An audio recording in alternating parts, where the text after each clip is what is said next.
Today I'm going to be covering some ship designs in Hearts of Iron 4 that are hopefully going to make you better at the naval side of the game. Next, we're going to talk about naming your ships, because once you start getting in these templates, it's going to be very complex. There's a couple different ways you can name your ships. The way I usually do it in multiplayer is I'll name them after the real life counterpart I'm trying to design them after. For example, I have a Fletcher class destroyer, but in the beginning I've also got two letters marking the classification of the ship.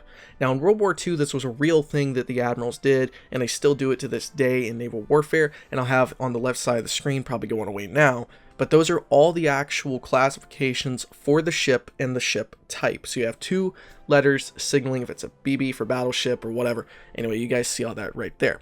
The other way to do it is just specifically name it something like Destroyer with AA, or Light Cruiser AA, or Anti-Aircraft Cruiser. Just anything along those lines. Just don't leave it with the very generic names it gives you, like a 1936 destroyer hull, because you're going to have 3 or 4 different ones of those, and you're going to have no idea what was what. And you're going to see yourself repeatedly going in here and looking at each and every single one of these, trying to figure out which one you need to build.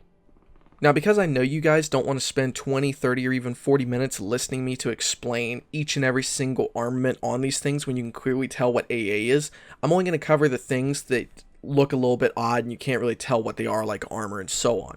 So here we have a very basic submarine. As you can see here, this has a ridiculous amount of torpedo attack at 43 and a pretty good max range along with engines.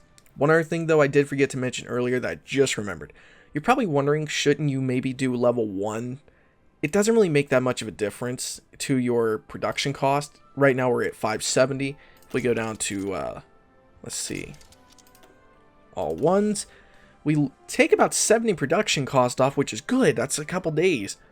But you lose almost 10 torpedo attack and almost a full kilometer per hour. It's not really worth it until you get into like heavy type of ships like heavy cruisers and battleships and so on. So now we're going to talk about our destroyers.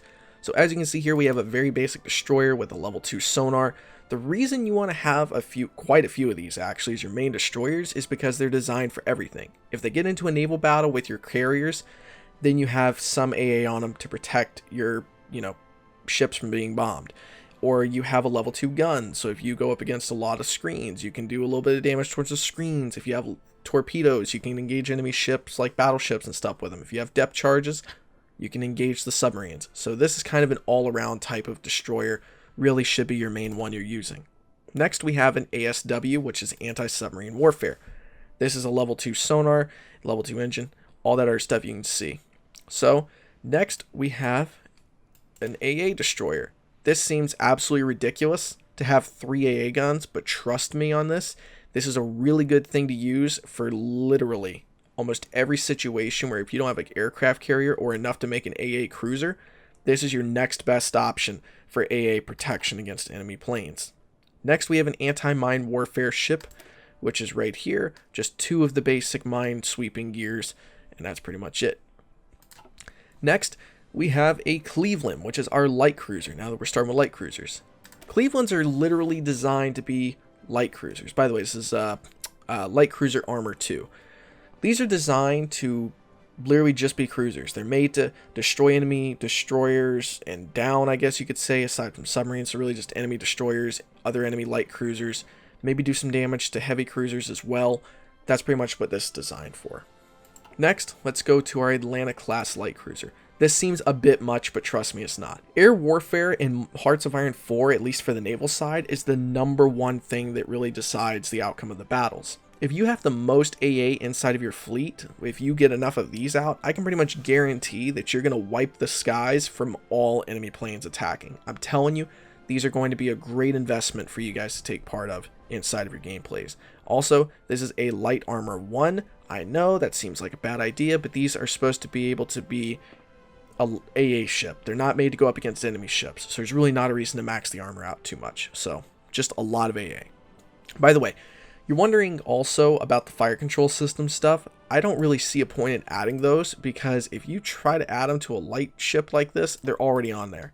But if you try to add one to a destroyer, which I should have gone over earlier, it actually doesn't do anything to any ship unless it has a heavy gun on it, except increase the production cost. So there's really no reason to add fire support to a light cruiser or destroyer or even submarine if that's actually an option in the future. Next, we have our heavy cruiser, Northampton.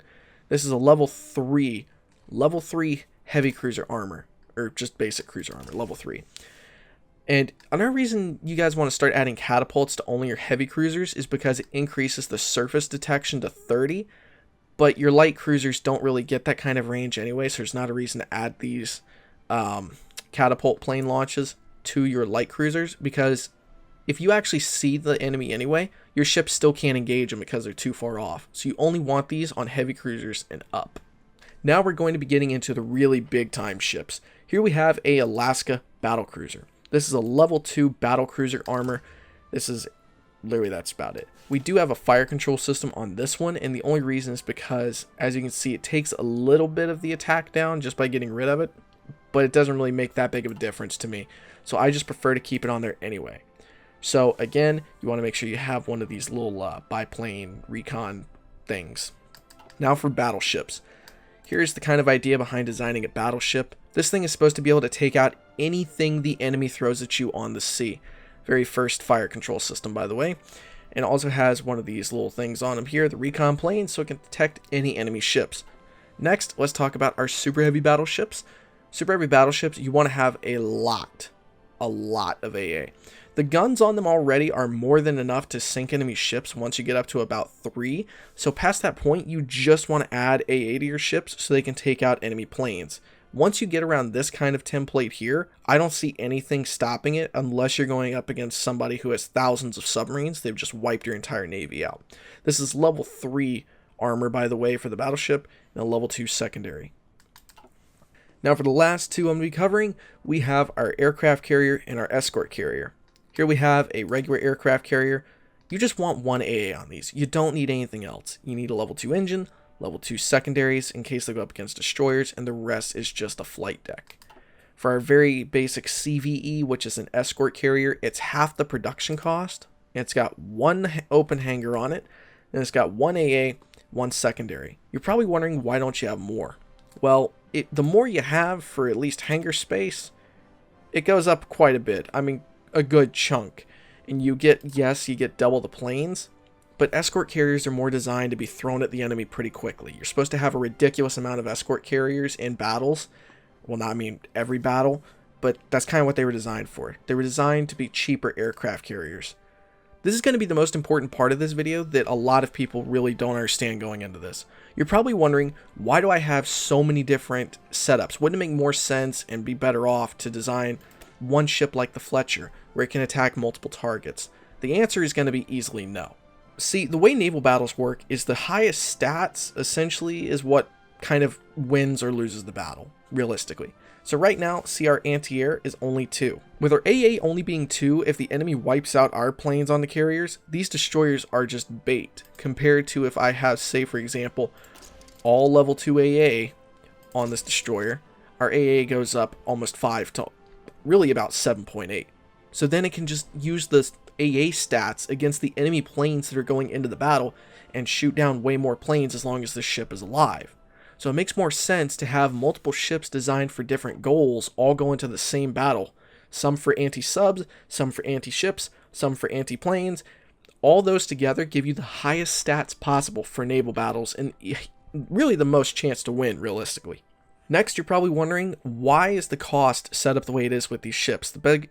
Probably the most example thing that I'm going to see people talk about is going to be the battle cruiser and the battleship. Well, the reason you don't want to max out the stats on something like this is because if you do, you're going to be pretty much at the same cost as the battleship anyway. So say, for example, if you max out all the batteries on here, which I'm doing right now, literally, yeah, let's just do that. If we, oh, I don't have the XP, 5, no, I do. So if we were to do something like that, it's better to just build a battleship and get a little bit extra armor now. So realistically, these templates I've shown you guys, they're going to be the best bets you guys have, at least until a meta has been developed for multiplayer and single player. These are probably the best bets you guys have at winning. So hopefully you guys enjoyed this video. Thank you for watching. I will see you guys next time. Stay awesome.